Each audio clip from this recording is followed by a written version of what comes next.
आज से कुछ महीने पहले जब पंजाब में कॉन्फ्लिक्ट चल रहा था अमृतपाल सिंह को लेकर के, उस टाइम पे multiple Punjabi artist, mostly NRI artist जो इंडिया में नहीं रहते हैं, उनके साइड से हमें मल्टीपल ट्वीट्स और पोस्ट देखने को मिला था रिगार्डिंग पंजाब। इनमें से जो ज्यादातर आर्टिस्ट थे वो पोस्ट कर रहे थे प्रे फॉर पंजाब, बट कुछ आर्टिस्ट ऐसे भी थे जिन्होंने कुछ एंटी नेशनल पोस्ट किए थे, जैसे कि बिग बर्ड जिन्होंने ये पोस्ट किया था आई एम पंजाबी नॉट इंडियन, और इसकी वजह से बिग बर्ड को बहुत ज्यादा बैकस्लैश मिला और बाद में जाके इन्होंने माफी तक मांगी। इसी टाइम पे शुभ अपने इंस्टाग्राम पे इंडिया का एक डिस्टॉर्टेड मैप शेयर करते हैं और उस मैप में पंजाब को एक अलग कलर में दिखाया गया था और इंडिया के बहुत सारे स्टेट्स मिसिंग थे, जो कि कहीं ना कहीं प्रो खालिस्तानी सेंटीमेंट्स को ट्रिगर कर रहा था। इस इंस्टाग्राम स्टोरी के तुरंत बाद शुभ के जितने भी इंस्टाग्राम पोस्ट थे उसे बम्बार्ड कर दिया जाता है। इवन शुभ को मल्टीपल डीएम किए जाते हैं, ठीक है,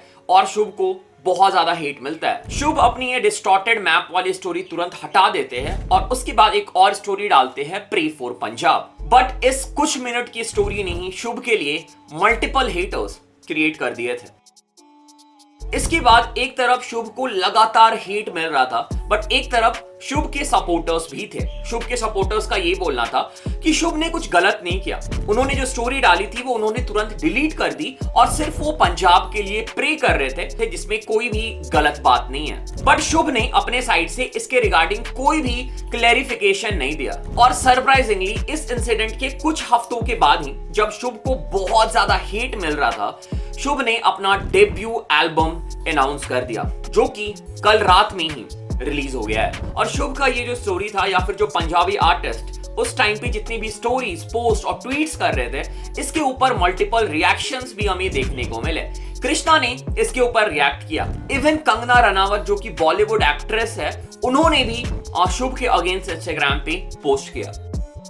सो शुभ इज अ पंजाबी आर्टिस्ट। वो कुछ साल से भले कनाडा में ही रह रहे हैं, बट उनकी जो मेजॉरिटी ऑडियंस है, उनकी जो मेजर फैन बेस है, वो इंडिया से ही है। आज शुभ के गाने इंडिया में हर जगह प्ले होते हैं और आज शुभ के पास जो भी फेम है, जो भी नंबर्स है, वो पूरी इंडियन ऑडियंस की वजह से है, सिर्फ पंजाब की ऑडियंस या फिर कनाडा की ऑडियंस की वजह से नहीं है। तो अगर कोई आर्टिस्ट अपने फैन बेस के अगेंस्ट ही कुछ बोल देता है या फिर उस रीजन, उस कंट्री के अगेंस्ट कुछ बोल देता है जहां से उस आर्टिस्ट को सबसे ज्यादा सुना जाता है, तो नॉर्मल सी बात है वहां के लोग उस आर्टिस्ट के अगेंस्ट बातें करेंगे। मैं तुमको एक एग्जांपल लेके समझाता हूं। जो पाकिस्तानी आर्टिस्ट है जैसे तलहा अंजुम, तलहा यूनुस, इन्होंने भी पास्ट में इंडिया के अगेंस्ट बहुत चीजें बोली है। इवन इनके पास्ट के ट्वीट्स भी है जो ये इंडिया के अगेंस्ट किया करते थे, बट करेंटली इन्हें पता है, ठीक है, कि इनकी जो मेजॉरिटी फैन बेस है या फिर कि जो इन्हें सपोर्ट मिलता है वो इंडिया से मिलता है, तो अब वो इंडिया के अगेंस्ट कुछ नहीं बोलते, क्योंकि इंडीड उनको भी पैसे बनाने हैं, उनको भी अर्निंग करनी है, उनको भी अपनी स्ट्रीम्स और अपने नंबर्स ऊपर देखने हैं। और मुझे समझ नहीं आ रहा कि ये चीज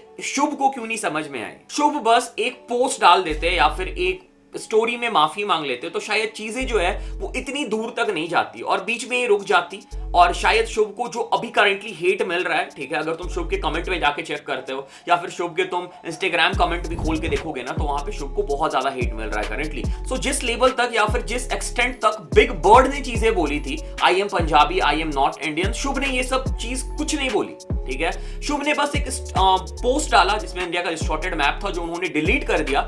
ये रियलाइज करते हुए शायद उनको रियलाइज हुआ होगा कि उन्होंने मिस्टेक किया है, तो उस मिस्टेक को अगर वो एक स्टोरी के साथ, एक ट्वीट के साथ करेक्ट कर देते, माफी मांग लेते, तो भाई यहां तक बात पहुंचती ही नहीं। सो अगर शुभ या फिर उनकी टीम का कोई भी मेंबर ये वीडियो देख रहा है, ठीक है, मैंने पास्ट में शुभ को बहुत सपोर्ट किया है, तो बस मैं एक रिक्वेस्ट करना चाहता हूं, प्लीज अभी भी चीजें उतनी नहीं बिगड़ी है। अगर आप लोग चाहे तो चीजों को अभी भी करेक्ट कर सकते हो, please do something about it. Okay, so मैंने चीज़ों को थोड़ा ज़्यादा ही खींच दिया, मुझे थोड़ा शॉर्ट में समझाना चाहिए था स्टार्टिंग में, बट स्टिल मैं बात कर रहा था कि शुभ ने अपना एल्बम ड्रॉप कर दिया है। सो इस वीडियो में हम एल्बम को ब्रीफली रिव्यू करने वाले हैं, हम सारे ट्रैक के बारे में डिस्कस करेंगे और तुम्हें इस वीडियो के लास्ट में पूरे एल्बम का ओवरऑल रेटिंग देखने को मिल जाएगा, मुझे एल्बम कैसा लगा, म्यूजिक प्रोडक्शन कैसा लगा, पूरी एल्बम कैसी लगी। इसके साथ साथ एक चीज़ और कि अभी स्टार्टिंग वाली चीज़ों को हम बिल्कुल साइड में रखेंगे, एल्बम रिव्यू करते वक्त मैं सिर्फ शुभ के आर्ट को देखूंगा, ठीक है। जो चीज भी हुआ है पास्ट में वो मैं दिमाग में नहीं रखूंगा और सिर्फ आर्ट पे फोकस करके शुभ के म्यूजिक को जज करूंगा। सो अगेन हमेशा की तरह अगेन एक क्रेजी वीडियो होने वाला है, एंटरटेनिंग वीडियो होने वाला है। फॉर श्योर कुछ सीख के जाओगे, एंटरटेन होके जाओगे। वीडियो को लास्ट से देखना बिल्कुल भी स्किप मत करना। वीडियो ऑलरेडी स्टार्ट हो चुका है। आगे बढ़ने से पहले check the song of the day. लिखता मैं गीत, रैप में संगीत, अंदर से ठीक बाहर से फीट। मैं तेरा boss, you are no free. मैं फरता उसको जो रहता नीचे। This is the shit, yeah this the shit, just go with the beat. देखो मुझ पे गया ये बीट, फ्लोरो को तोड़ो पारों पे फीट। झूठ नहीं सच मेरी सारी लिखाई, कलम से बात कलाकार तेरा भाई। आर्टिस्ट है जैक्शन ध्रुबा एंड एल्मी डी बार्मा और गाने का नाम है सारे करो ड्रिल। सो ये जो आर्टिस्ट है ये हमारे नॉर्थ ईस्ट त्रिपुरा से, ठीक है। नॉर्थ ईस्ट में भी हिप हॉप का सीन बहुत तगड़ा चल रहा है। अगर तुमने नहीं चेक किया नॉर्थ ईस्ट के आर्टिस्ट को चेक करो, तुम इन आर्टिस्ट से ही स्टार्ट कर सकते हो। सो ये एक ड्रिल ट्रैक है, बहुत ही बढ़िया वाइब है, लिरिक्स बहुत अच्छी है, फ्लो भाई बहुत तगड़ी लगी मेरे को। सो मैंने गाने का जो लिंक है वो डिस्क्रिप्शन में डाल दिया, लिंक में क्लिक करना, भाई लोग अकाउंट में जाकर ड्रॉप कर देना। तो रैपबॉट के चैनल से आए हो, रैपबॉट ने भाई को ढेर सारा प्यार भेजा है। बढ़िया ट्रैक है, बढ़िया काम कर रखा है भाई लोगों ने। और नॉर्थ ईस्ट से है तो भाई त्रिपुरा को सपोर्ट करो, नॉर्थ ईस्ट को सपोर्ट करो, ठीक है। और हाँ, लिंक डिस्क्रिप्शन में, डू चेक इट आउट, जाओ भाई लोग को सपोर्ट करो। So this is a debut album by शुभ। शुभ के इसके पहले जितने भी गाने आए हैं सब गानों ने बहुत अच्छा परफॉर्म किया और इसके पहले जितने भी गाने थे सब सिंगल्स थे, ठीक है। पहली बार शुभ ने कोई प्रोजेक्ट ड्रॉप किया है और सीधा अपना एल्बम ही ड्रॉप कर दिया है। सो इस एल्बम में हमें टोटल 7 ट्रैक देखने को मिले हैं। हम 1 by 1 सारे ट्रैक को वॉक थ्रू करेंगे और फिर लास्ट में तुम्हें मेरा ओवरऑल रिव्यू देखने को मिल जाएगा कि मुझे सारे ट्रैक जो है वो कैसे लगे। So let's start with the first track of the album जिसका नाम है Still Rolling, जिसका हमें ऑफिशियल म्यूजिक वीडियो भी देखने को मिला है और इस ट्रैक को प्रोड्यूस किया है बीस्ट इनसाइड बीट्स ने। खड़ी अख देख जट दी लाल सूहा रंग ना तू चोरी चोरी संग सानू पता तेरे रंग होण छड़ दे। So this track will definitely remind you of one of the most popular Shubh track we rolling. I think उसी से ये इंस्पायर्ड है और इस पूरे एल्बम का नाम भी है स्टिल रोलिंग। सो शुभ ने जो अपनी जर्नी स्टार्ट की थी म्यूजिक की वो स्टार्ट की थी वी रोलिंग से और इस एल्बम का नाम है still rolling. So I think तुम्हें कनेक्शन समझ में आ रहा होगा, we rolling still rolling. I love the beat production of this track और काइंड ऑफ जो हमें वी रोलिंग में फ्लो देखने को मिला था शुभ का, उसी टाइप का फ्लो शुभ ने इस ट्रैक में रखा है। ट्रैक वॉज गुड, ठीक है। और एक चीज होता है शुभ के गाने के साथ, मेरे साथ डेफिनेटली होता है कि स्टार्टिंग में मुझे शुभ के गाने उतने मतलब कि अच्छे नहीं लगते, बट वही जब मैं 1-2 बार सुन लूं, ठीक है, तो वो गाना बहुत ज्यादा ग्रो कर जाता है और शायद वो चीज इस ट्रैक के साथ भी हो सकती है। This is not the best track of this album for me, but this one was a good track, good start of the album. Okay, चलते अब एल्बम के सेकंड ट्रैक पे। ट्रैक का नाम है आइस और इस ट्रैक को प्रोड्यूस करा है लैविश धीमान ने। साडे कोट लगे आइस है महंगे प्राइस बेबी जिंदगी दा जुआ चले रोल की डाइस बेजा। सो शुभ का एक अपना साउंड है जो शुभ को बाकी पंजाबी आर्टिस्ट या फिर बाकी हिप हॉप आर्टिस्ट से डिफरेंट बनाता है और वो फ्लेवर और वो साउंड तुम इस ट्रैक में डेफिनेटली देख सकते हो। Again beat was really good, मतलब इस एल्बम में जितने भी ट्रैक है सब में बीट बहुत ही क्रेजी है, ठीक है। और लिरिक्स जो थे वो मेरे को क्या फील होता है ना, कुछ पंजाबी आर्टिस्ट को छोड़ करके, जैसे सिद्धू पाजी हो गए, करण औजला हो गए, ठीक है, इन सब को छोड़ करके ना पंजाबी आर्टिस्ट के जो लिरिक्स होते हैं ना वो मुझे थोड़े से रिपीटेटिव से फील होते हैं, जो काइंड ऑफ मैंने इस एल्बम में फील किया, ठीक है। बट स्टिल शुभ जो है वो वाइब के लिए जाने जाते हैं और इस ट्रैक की वाइब मुझे बहुत सही लगी। Again really good job with this track as well. Okay, चलते अब एल्बम के थर्ड ट्रैक पे जिसका नाम है चेक्स और इस ट्रैक को प्रोड्यूस करा है टाटे प्रोड्यूसेंडो ने। प्लीज फॉरगिव मी अगर मैं नाम गलत ले रहा हूं तो। जे कोई शक नहीं तेरी चेक नहीं बीबा जट दिया चले सरदारी लगे जे। सो ये एल्बम का तीसरा ट्रैक है और इस ट्रैक की वाइब मुझे अभी तक की सबसे अलग वाइब लगी। मतलब अभी तक हम लोगों ने शुभ के जितने भी ट्रैक सुने हैं ना, this track was kind of different और मुझे ये चीज बहुत पसंद है। Again beat was really good, track was decent, lyrics भी मुझे डिसेंट से ही लगे, ठीक है। मतलब ठीक ट्रैक था बट इससे बेटर ट्रैक है एल्बम में। शायद इस ट्रैक को मैं उतना ज्यादा नहीं सुनूं but still a decent track. Okay, चलते हैं अगले ट्रैक पे। ट्रैक का नाम है ओजी और इसे प्रोड्यूस करा है गेस हु, करण कंचन ने। तैनू जो लगदा मैं ओ नहीं रहंदे आ किथे रहंदे लोकी। Straight away I loved the hook of the track. Hook मुझे बहुत सही लगा। Again love the beat production by Karan Kanchan, कुछ एलिमेंट बीच में जो थे बहुत अच्छे थे, एफएक्स यूज कर रखा था बीच में, वो मुझे बहुत प्यारा लगा, ठीक है। Again lyrics was decent, overall nice track.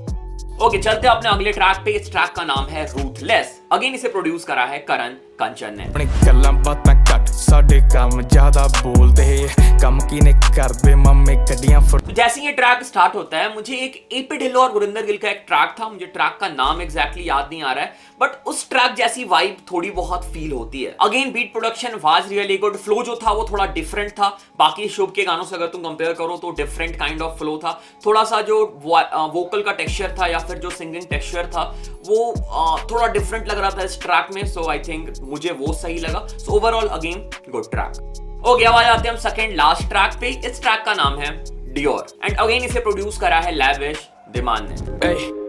गल च गोल्ड हाथ डियोर, रखिया गड्डी टू डोर च बैठाया जो। And straight away I loved the vibe of this track. इसमें जिस हिसाब से शुभ ने कंपोज किया है पूरे ट्रैक को, भाई बहुत ही ग्रूवी लगा, बहुत ही कैची लगा। और शायद ये पहला ट्रैक था जिसे मैंने लगातार 2 बार सुन लिया था। जब मैं ये एल्बम सुन रहा था तो मैंने लगातार 2 बार प्ले कर दिया था, मुझे इतना पसंद आया था ये ट्रैक पहली बार में। Really love the track, flow was really good, composition बहुत अच्छा था, बीट बहुत अच्छी थी, ठीक है, and one of my favourite track of this album definitely.